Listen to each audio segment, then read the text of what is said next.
안녕하세요. 브랜드 간성만입니다. 2025년형 G802 연식 변경을 해서 새롭게 출시를 했습니다. 사실 연식 변경이라고 하기에는 정말 소소한 변화가 있었는데 그게 어떤 점이 변화가 있었는지, 그리고 옵션에 대해서 전반적으로 한번 살펴보는 시간을 갖고요. 그리고 선택 옵션에 대해서도 좀 자세하게 보는 시간을 가져보도록 하겠습니다. 바로 본론으로 들어갈게요. 25년 2월 1일 날짜로 나온 새로운 가격표입니다. 일반적으로 파워트레인이나 성능 여기에서는 변화가 전혀 없어요. 나머지 외관, 내장 이런 것도 변화가 없는데 이 편의 사양에서 아주 큰 변화가 있습니다. 바로 헤드업 디스플레이가 추가됐다는 거. 이게 옵션에서 거의 유일하게 바뀌었다 이렇게 보셔도 될 것 같은데요. 130만원을 하던 선택 옵션인 헤드업 디스플레이를 기본적으로 넣어줬다는 거. 그러면서 가격이 5,890에서 5,990으로 100만원 인상이 됐습니다. 안 그래도 헤드업 디스플레이는 옵션에서 선택이 많은데 130만원짜리를 기본으로 채택하면서 100만원을 인상했으니까 실제로는 30만원 이득이다 이렇게 보셔도 괜찮을 것 같기도 하고요. 그런데 지금 개별 소비세를 인하를 하고 있으니까 실제 우리가 구매를 하게 되면은 5,899만원, 이 개소세는 임시이기 때문에 나중에 추가로 연장할지는 한번 지켜봐야 할 것 같은데 지금 구입하면은 5,899만원, 기존보다는 9만원 정도가 오른 셈이다 이렇게 보시면 될 것 같습니다. 지금은요, 올해부터 의무화가 된 차량용 소화기가 들어가고 옛날에 없었던 차로 유지 보조가 2로 바뀌고 이런 내용들이 있긴 하지만 요것들은 아주 큰 내용은 아니기 때문에 25년식에서 바뀐 거는 가격이 100만원 인상되고 헤드업 디스플레이가 기본으로 채택됐다. 그러면서 여기 파퓰러 패키지에도 내용 변화가 좀 있습니다. 이게 원래 기존에 있던 옵션표인데 파퓰러 패키지가 딱 하나였어요. 헤드업 디스플레이가 있었는데 이게 기본으로 들어가니까 파퓰러 패키지가 두 개로 나뉘었습니다. 1, 2. 그러면서 드어 1과 빌트인 캠 패키지 이렇게 해서 하나를 묶어놨고요. 그리고 드어 2 그리고 컨비니언스 패키지까지를 묶어서 파퓰러 패키지 2로 나뉘어 놨습니다. 이 파퓰러 패키지가 기존에 370만원이었는데 255만원으로 낮아졌죠. 안 그래도 페이스리프트 되면서 1년 전에 제가 설명할 때도 파퓰러 패키지는 선택을 하겠습니다 하고 넘어갔던 건데 이게 기본으로 채택이 되면서 지금 개소세 인하까지 하니까 요거는 255만원, 오히려 지금 구입하면은 조금 더 싸게 할 수 있는 옵션이 되었습니다. 그리고 이 파퓰러 패키지 2가 저는 정말 고민될 것 같은데, 이유는 이 드어2도 해야 하나 말아야 하나, 컨비니언스도 해야 하나 말아야 하나, 그리고 가장 많이 물어보시는 것들 중에 하나가 뱅앤올룹슨 해야 하나 말아야 하나. 자, 요것들 자세히 한번 살펴보도록 하겠습니다. 제네시스 홈페이지 들어와서 견적 내기를 간 다음에 이렇게 한번 보면요. 자, 엔진을 보게 되면은 2.5하고 3.5부터 선택을 하게 돼 있습니다. 기본적으로 2.5를 선택하시는 분들이 정말 많고요. 3.5를 선택하시는 분들은 배기량 자체가 굉장히 크기 때문에 기본적으로 부드럽고 정숙하고 당연히 성능까지도 좋다는 거. 이게 660만원이 추가되는 걸로 보이지만 사실은 프리뷰 전자제어 서스펜션 그리고 19인치 컨티넨털 타이어가 같이 들어가 있습니다. 프리뷰 전자제어 서스펜션이 어떤 작동을 하는지에 대해서는 제가 밑에 링크 있으니까 그 영상 한번 보시면 좋을 것 같고요. 이게 옵션이 110만원을 하고 있고요. 그 다음에 19인치 컨티넨털 타이어와 휠, 요거는 120만원. 한마디로 230만원 정도를 이미 3.5 터보에서는 가지고 있다. 실질적으로 430만원을 주고 3.5 엔진을 선택하는 것이다. 이렇게 보시면 될 것 같습니다. 나는 정숙성 있고 부드러운 거 원하시는 분들 3.5 선택하시면 될 것 같은데 2.5도 굉장히 부드럽고 조용해요. 차 자체가 정말 조용하기 때문에 전체가 이중 접합 차음유리가 들어가 있고 뱅앤올룹슨 패키지까지 선택하시면은 액티브 노이즈 컨트롤까지 들어가 있다는 거, 그런 것들이 있기 때문에 저는 3.5보다는 2.5를 선택하겠습니다. 이거 정말 많이 고민하시죠. 2륜 해야 하냐? 4륜이 꼭 필요하느냐? 4륜이 있으면은 당연히 미끄러운 길에서 정차했다가 다시 출발할 때는 4륜이 훨씬 유리한 거는 맞습니다. 근데 미끄러지는 도로에서 제동을 걸었을 때는 4륜 구동보다는 타이어가 더 중요하다는 거를 알고 계셨으면 좋겠고, 그 다음에 후륜 구동을 했을 때 그럼 차가 무조건 미끄러지냐? 그건 아니거든요. 4륜 구동의 장점은 사실은 고속 운전 그리고 코너링 할 때가 더 중요하다고 생각을 하는데, 정말 가속을 많이 하시는 분들 그리고 높은 속도로 달리시는 분들한테 4륜이 꼭 필요하다라는 생각입니다. 일반적으로 그냥 시속 100km, 110km 규정 속도에서 운전을 제일 많이 하시는 분들한테는 굳이 사륜까지 필요할까? 이륜에도 차를 잡아주는 시스템들이 굉장히 많이 들어가 있기 때문에 무조건 사륜이 필요하다는 아니거든요. 승차감 자체는 이륜이 조금 더 부드러워요. 뒤에서 싹 밀어주는 그 느낌. 그렇기 때문에 사륜구동을 선택하셔도 일반적인 노면 상황에서는 대부분 후륜 쪽에 힘을 줘서 달리게 됩니다. 자, 그래서 요거는 선택사항에 맡기겠는데 저는 후륜을 더 좋아하기 때문에 후륜 구동을 선택하겠습니다. 어디까지나 요거는 선택사항이에요. 사륜 구동이 무조건 중요했으면 제조사는 사륜 구동, 이륜 구동 이렇게 나눠놓지 않았을 거예요. 가격이 조금 더 있어도 사륜 구동만 의무적으로 채택하게 해놨을 텐데 그게 아니라는 거는 서로의 장단점이 있으니까 그걸 꼭 비교해 보시고 선택하셨으면 좋겠습니다. 기본 모델과 스포츠 패키지 요렇게 디자인이 바뀌게 됩니다. 좀 더 역동적이고 조금 더 얌전하고 이러한 디자인을 가지고 있는데 이 스포츠 패키지가 400만원으로 보이지만 이 스포츠 패키지에도 기본적으로 적용되는 옵션이 있습니다. 자, 여기서 보시면 스포츠 패키지에도 프리뷰 전자 제어 서스펜션 그리고 20인치 피렐리 타이어가 들어갑니다. 피렐리 타이어는 대부분 서머 타이어, 좀 달리는데 다이내믹한 운전성 이런 것들에 초점을 맞춘 타이어이기 때문에 애초에 피렐리 타이어를 원하시는 분들 여기 보시면은 이렇게 300만원에 들어가 있어요. 한마디로 이 스포츠 패키지는 프리뷰 전자 서스펜션 그리고 20인치 피렐리 타이어 이게 300만원이 기본으로 들어가 있다. 그래서 나머지 스포츠 패키지의 옵션 요소들을 가지려면은 실제적으로는 100만원이다. 대부분 스포츠 패키지 하시는 분들은 달리는 거를 좋아하신다. 요렇게 보는 경향이 있기 때문에 요 피렐리 타이어를 선택하고 프리뷰 전자 제어 서스펜션까지 같이 들어간다. 요렇게 보시면 될 것 같아요. 이 프리뷰 전자 제어 서스펜션을 간단하게 설명드리면은 당연히 승차감에도 영향을 미치긴 하지만 고속에서도 감쇄력을 조정해서 서스펜션이 약간 단단하게 세팅이 되는 그런 효과까지 있기 때문에 스포츠 패키지에도 기본적으로 들어간다. 요렇게 봐주시면 좋을 것 같아요. 자, 이렇게 해서 요것도 선택사항인데 저는 G80의 가장 큰 장점은 당연히 달리는 것도 좋긴 하지만 정숙성과 부드러움이거든요. 그래서 저는 스포츠 패키지 말고 기본 모델을 선택해서 넘어가겠습니다. 실질적으로 이렇게 하게 되면은 아직까지 차량 가격은 5,990만원 개소세 안 받았을 때요. 한마디로 지금까지는 가장 기본들만 선택해서 넘어왔고요. 색상 한번 골라보시면은 이렇게 유광이 있고 무광 같은 경우는 마칼루 그레이 하나가 있습니다. 이 유광과 무광도 많이 물어보시는데 무광이 관리하기가 쉽지 않습니다. 왜 대부분의 차들이 유광인지를 한번 생각해 보시면 좋을 것 같고 유광이 코팅 내기도 좋고 관리하기도 편하니까 유광을 하시는 분들이 대부분이겠죠. 저는 한라산 그린이 요즘 정말 이쁘더라고요. 그래서 이걸로 선택하고 넘어가도록 하겠습니다. 자, 휠과 타이어입니다. 스포츠 패키지를 선택하시거나 또는 3.5 터보 엔진을 선택하시는 분들은 이렇게 19인치 또는 20인치로 넘어가게 됩니다. 이렇게 해서 휠 타이어를 선택해 보시면 좋을 것 같고요. 저는 18인치 타이어도 예쁘긴 한데 이 19인치 다이아몬드 커팅 휠이 정말 예뻐서 이걸로 선택을 하고 넘어가도록 하겠습니다. 자, 내장 디자인입니다. 스탠다드 디자인 이렇게 두 가지 색상을 하실 수가 있고 시그니처 디자인 셀렉션 1과 2가 있는데 이 1, 2의 가장 큰 차이를 보시면은 패턴이 다른 게 보이시죠? 도어하고 센터에 우드가 들어가냐 알루미늄이 들어가냐 요 차이가 있고요. 덮여있는 가죽들이 천연 가죽이냐 프리미엄 나파 가죽이냐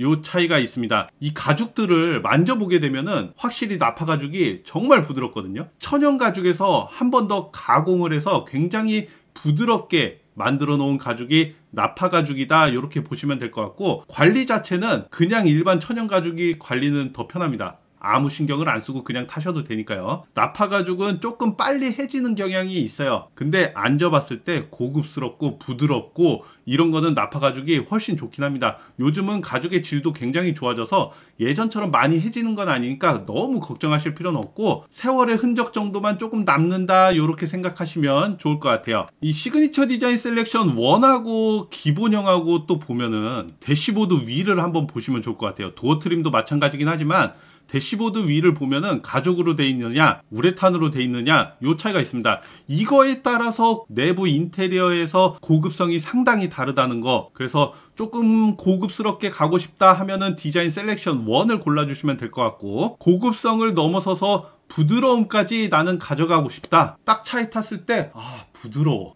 진짜 차 좋다. 이런 걸 느끼고 싶으면 시그니처 디자인 셀렉션 2까지 선택을 해주시면 좋을 것 같아요. 저처럼 실용성만 따지시는 분들한테는 그냥 스탠다드 디자인을 하셔도 되겠죠. 근데 조금의 고급감을 원하시면은 시그니처 디자인 셀렉션 1도 괜찮다. 저는 1을 선택하고 넘어가도록 하겠습니다. 자, 파퓰러 패키지 보도록 하겠습니다. 1, 2 아까 잠깐 설명을 드렸었죠. 그리고 1과 2를 같이 했을 때는 가격 인하를 해주는 줄 알았는데 해주진 않습니다. 그냥 똑같습니다. 자, 1, 2 이렇게 선택하면 이런 거 5만원이라도 진짜 단돈 5만원이라도 해서 통합형으로 해놨으면 좋았을 것 같은데 그건 아니었네요. 1에서 보시면은 드어 1 그리고 빌트인 캠 패키지가 들어가 있어요. 드라이빙 어시스턴트 패키지 1의 가장 큰 옵션은 바로 360도 카메라 서라운드 뷰 모니터가 들어가 있다는 건데 이게 후방 카메라만 있느냐 아니면은 전체를 다 카메라로 볼 수 있느냐 이 옵션이 들어가 있고, 그 다음 두 번째 사진을 보시면 사이드 미러를 보지 않아도 계기판에서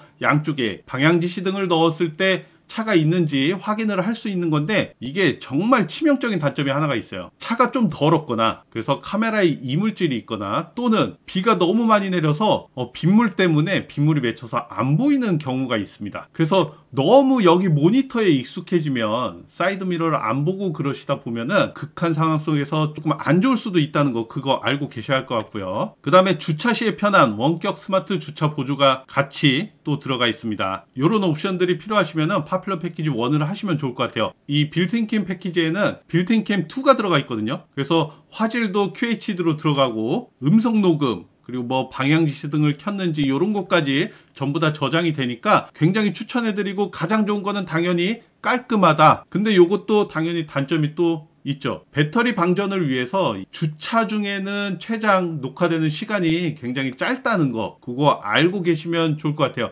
정말 길어야 20시간인데 어느 정도 배터리가 좀 낮아지면은 좀 빨리 꺼지는 경향이 있습니다. 일반적인 사제 블랙박스에 비하면요. 그러니까 그거는 빌트인 캠 패키지를 할 건지 말 건지는 내가 주차 중에도 녹화를 많이 할 건지 말 건지 그거에 따라서 선택을 하시면은 좋을 것 같아요. 그래서 파퓰러 패키지 1을 봤고요. 자, 파퓰러 패키지 2를 보면은 드어 2가 들어가 있는데 여기서 가장 중요한 게 있죠. 바로 이겁니다. 이거 제가 예전에도 말씀드렸던 건데 후측방 충돌 방지 보조, 제가 25년식으로 새로 나왔다고 했을 때 요거라도 빼서 그냥 기본으로 넣어줬으면 정말 좋았을 것 같다 이런 생각을 하는데 아마 이걸 뺐으면은 드어2를 선택하시는 분들이 적을 거예요. 그러니까 그거를 위해서라도 이렇게 빼놓지 않았나라는 생각이 드는데, 이게 차이가 뭐냐면 가장 기본에 들어가 있는 여기 후측방 충돌 방지 경고가 있습니다. 주행 중에요. 이 경고와 보조라는 말은 조금 차이가 있는데 경고는 그냥 알려만 주는 거예요. 내가 방향지시 등을 켜고 옆으로 넘어가려고 할 때 옆에 차가 있으면은 경고음을 알려주거나 뭐 벨트를 당기거나, 이거는 차마다 다르긴 하지만 어떤 방식으로든 옆에 차 있으니까 조심하세요 라고 알려만 주는 거, 이게 경고. 근데 드라이빙 어시스턴트 패키지 2를 선택하게 되면은 후측방 충돌 방지 보조가 들어가 있죠. 아까 경고하고 다릅니다. 여기서는 만약에 그렇게 했는데도 넘어갈 것 같다라고 판단을 하면은 차가 브레이크를 밟던지 핸들을 못 돌리게 해주던지 안쪽으로 다시 들어오게 해주는 직접적인 무언가를 해서 차가 차선에서 밖으로 벗어나지 않도록 제어를 해주는 기능이거든요. 그러니까 옆에 차가 있어도 내가 깜빡하고 넘어갈 것 같다 라고 했을 때 제동을 걸어주고 핸들을 꺾어주고 이렇게 해주는 게 이 보조, 경고와는 차이가 있습니다. 그냥 알려주느냐 직접적으로 개입을 하느냐 이런 차이가 있으니까 그거에 따라서 이 2가 필요한지 안 한지 요거를 선택해 주시면 좋을 것 같고, 꼭 그것만이 아니더라도 들어가 있는 옵션들이 좀 있죠. 제가 봤을 때 스마트 크루즈 컨트롤과 내비게이션 기반 스마트 크루즈 컨트롤 진출임로 요거는 없어도 괜찮습니다. 나머지 기능들을 한번 볼게요. 자, 교차로 교차 차량, 그리고 추월 시 대항차, 측방정거차 회피조향 보조 기능, 이런 것들이 포함이 되어 있는데 전반적으로 레이더가 더 들어가 있습니다. 기본 모델에 비해서 레이더가 2-3개 정도 들어가고 뭐 카메라가 더 들어가고 이렇게 센서들이 더 많이 들어가 있는 거는 교차 차량들, 양옆에서 오는 차량들을 볼 수 있게 센서로 계속 확인할 수 있게 해놓은 게 바로 이 전방 충돌 방지 보조 2라고 보시면 될 것 같아요. 이 양옆에 있는 거를 미리 알고 있다, 저쪽 멀리에 있는 조금 넓은 범위를 알고 있다 라고 하는 거는 반응 속도를 빠르게 해놨다 이 소리입니다. 더 많은 정보를 알고 있고 멀리서부터도 계속 차가 있다는 것을 인식하고 있기 때문에 조금 더 빠르게 작동을 할 수 있다, 이렇게 보시면 좋을 것 같아요. 이 회피 조향 보조 기능도 마찬가지입니다. 앞에 물체라던가 무슨 차가 있어서 충돌할 것 같을 때 우리가 놀래서 핸들을 꺾게 되잖아요. 그럼 주변에 아무것도 없다는 가정하에서는 이 핸들 자체가 굉장히 빠르게 풀립니다. 우리가 이만큼 꺾으면 원래 차도 이만큼 꺾여야 하는데 이 회피 조향 보조 기능이 작동을 하게 되면은 요만큼 꺾더라도 차가 이만큼이 아닌 이만큼 더 많이 돌 수 있게끔 해주는 기능이거든요.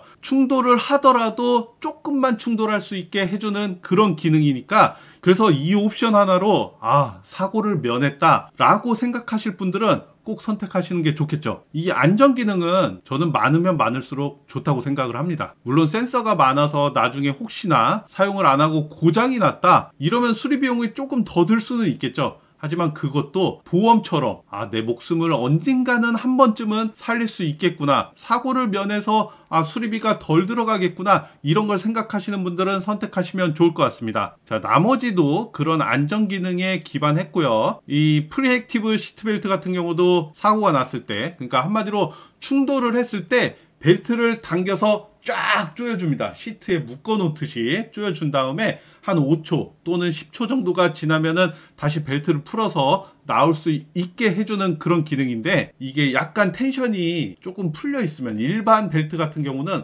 앞으로 탕 튀어나가면서 팍 걸리거든요. 그러면은 이런데 쇄골이 나갈 수가 있는데, 그거를 프리액티브가 있으면은 조금 더 보호해 줄 수 있다, 이렇게 보시면 좋을 것 같아요. 그래서 안전에 조금 더 민감하신 분들은 이렇게 해서 드라이빙 어시스턴트 패키지까지 선택을 하시면 좋을 것 같고요. 자, 컨비니언스 패키지 보겠습니다. 이게 에르고모션 시트가 들어가 있는 건데, 전 솔직히 말해서 이 에르고모션 시트가 엄청 크게 영향을 미친다? 요건 아니더라고요. 제가 직접 몇 번 앉아보고 이랬는데도 없어도 제네시스 차량들은 굉장히 착자감이 좋았기 때문에 굳이 안 하셔도 괜찮을 것 같아요. 그래서 저 같은 경우는 이 파퓰러 패키지 1은 선택을 할 것 같고요. 파퓰러 패키지 2는 선택을 안 할 것 같아요. 근데 안전에 조금 더 영향을 미쳐서 패밀리카로 많이 쓰시는 분들, 그래서 우리 아이들 안전까지 생각하신다 이러신 분들은 컨비니언스 패키지는 안 하고 저는 드라이빙 어시스턴트 패키지 2까지는 선택을 할 것 같습니다. 사실 이거는 진짜 많이 고민이 돼요. 이게 꼭 필요하냐?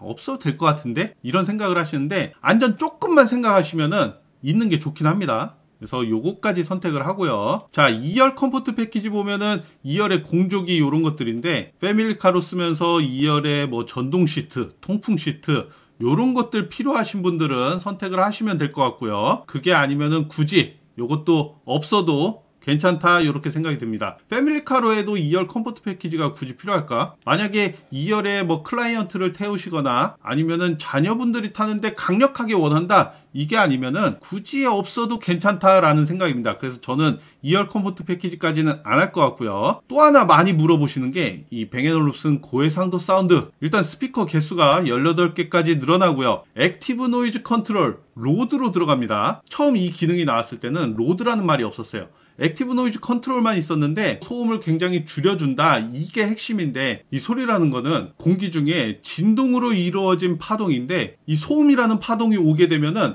이 G80 차에서 마이크로 그 소음을 인식하고 같은 주파수의 파동을 내서 원래 있던 파동을 상쇄시키는 그런 작동을 하는 겁니다. 로드라는 말이 안 붙었을 때는 다른 주변 소음들 이런 것들을 없애주는 기능이었는데, 로드라는 말이 들어가면서 노면 소음까지도 싹 마이크로 인식을 해서 반대되는 파동을 같이 쏜다, 이렇게 보시면 될 것 같아요. 결론적으로는 굉장히 정숙해진다, 이렇게 보시면 좋을 것 같습니다. 안 그래도 정숙한데 굳이 이것까지 필요할까 라고 생각이 들지만, 뱅앤올룹슨 사운드 패키지를 선택하시는 분들은 음악 듣는 거를 굉장히 좋아하시기 때문에 조금 더 조용해져야 할 것 같다. 그래서 요즘 이어폰이나 헤드셋 이런 거에서도 액티브 노이즈 캔슬링이라고 돼 있죠. 이런 기능이 들어가 있으니까 그게 차에도 똑같이 들어가 있다, 이렇게 보시면 좋을 것 같아요. 뱅앤올룹슨 사운드 자체는 굉장히 좋습니다. 그냥 일반 사운드보다 딱 들었을 때도 굉장히 웅장하다, 이런 것들이 느껴지긴 하고요. 고음역대 음악을 크게 틀어도 뭐 재즈거나 이런 소리들이 전혀 없기 때문에 음악을 정말 크게 듣고 자주 듣고 이렇게 하시는 분들 요 사운드를 선택해 주시면 좋겠죠. 근데 없어도 괜찮긴 하더라고요. 없어도 원래 기본적인 사운드가 좋다. 이거는 꼭 한번 내가 좋아하는 음악을 둘 다 느껴보시고 선택하시는 게 좋을 것 같아요.